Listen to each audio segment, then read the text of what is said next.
سلام، محمد حسین حبیبی هستم. 27 ساله. توی آکادمی هوانوردی اویو اسکای مشغول به تحصیل در دوره 2400 ساعته بیوان بی تو هم.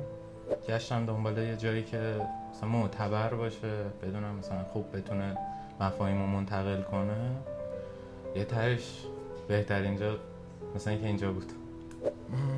من خودم بخوام پیشنهاد بدم، واقعا نظر شخصی من هست اویو اسکای، به خاطر اینکه الان این دوره 2400 ساعتی که برگزار میشه، هم اینجا خیلی کاربردیه براتون، به خاطر اینکه هم کار تئوری انجام میدید هم کار عملی، و از اون ور هم برای کار کردن و گرفتن تایپ های هواپیماییتون خیلی جلوتر میندازنتون، به خاطر اینکه 2400 ساعت رو اینجا هم تئوری هم عملی پر کردید، باعث میشه که گرفتن لایسنستون و تایپتون به جای مثلا 5 سال بشه 2 سال یا نهایتا 3 سال. این خودش خیلی میندازه آدم رو جلوتر برای پیشرفت کردن توی این حوزه و صنعت، و اساتید واقعا خوب، واقعا دوست داشتنی، خیلی به ما لطف داشتن اومدن و انتقال مفاهیم واقعا خوب.